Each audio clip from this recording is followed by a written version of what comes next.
Last summer, I went on a visa run to update my visa in Vietnam.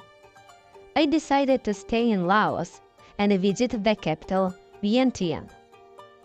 The journey from my home to Vientiane was about 1,500 kilometers. First, I traveled to a border town in Vietnam. Then, I took a bus that crossed the border into Laos. After that, I took a minibus to Paxi with the local people. A boy, the driver's son, gave me a soda. This showed me how important it is to know some language to talk and make new friends. He didn't speak English and called me Thai, which means European in Vietnamese. We found a way to communicate with gestures. When I arrived in a small town called Atapu, I needed to change buses to Paxi. This all happened over 2 days of my trip. At night, I reached Paxi, and early in the morning I continued my journey in Laos. In Paxi, I had no Lao money, and the internet was not working because I didn't have a SIM card yet. I had very little money on my Georgian card, which could be converted to dollars. We passed through different villages where local kids looked at me with curiosity, like I was something special. This feeling of being connected with people from another culture was amazing. The road to Vientiane was long, but each day brought interesting meetings and unforgettable experiences. By evening, I reached Paxi. In Asia, there are usually 1 or 2 bus stations, depending on the city size. But most buses leave from private companies in different parts of the city, where they have their offices.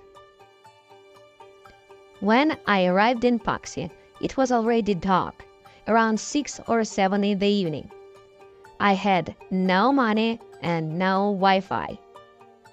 I realized I needed to find a bus to Vientiane. But then the language problem started. I had downloaded offline translation packs for English, Vietnamese, and Lao. But the Lao pack only worked online.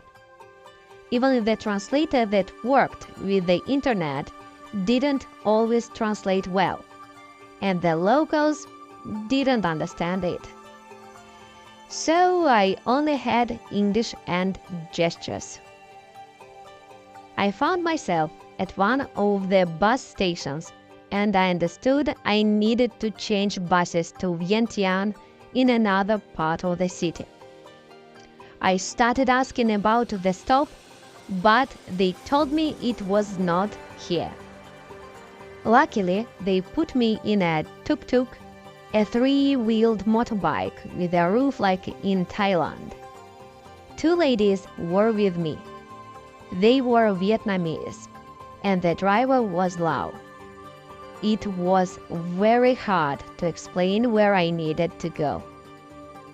In this critical situation, my English got better. Like some magic happened in my head. I began to mix Vietnamese and English words using the offline translator. This helped me explain my situation and find the way to the bus. The driver translated into Vietnamese, and they understood what I needed and where to go. In the end, he took me to this bus station, or rather an office. So we made it there with some struggle, laughed and had fun. The ladies who traveled with me had a different route, and they dropped me off. Here, new adventures began. I needed to pay in cash, but they couldn't accept cards. This often happens. I had no cash and asked them where the ATM was. They didn't understand.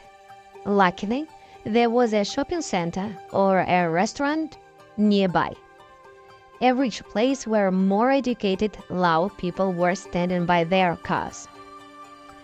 In the end, I found an ATM and could take out money. Finally, I could continue my journey. With each step, I felt more immersed in the atmosphere of this amazing country and felt like part of something bigger. When I returned to the bus station with cash, I felt relieved. At first, I was a bit worried that I would miss the bus, but luckily, it had not left yet. I quickly bought a ticket and took my seat. On the way to Vientiane, I enjoyed the views, green fields, mountains in the distance, and local villages. It was so beautiful and different for me. There were different people on the bus, both locals and tourists. We exchanged looks and smiles, which created a friendly atmosphere. When finally arrived in Vientiane, I was full of excitement. The city looked completely different from what I had imagined. I got off the bus and immediately felt the atmosphere of the capital of Laos. Calm and relaxed. Now I needed to find a place to stay and explore this amazing city.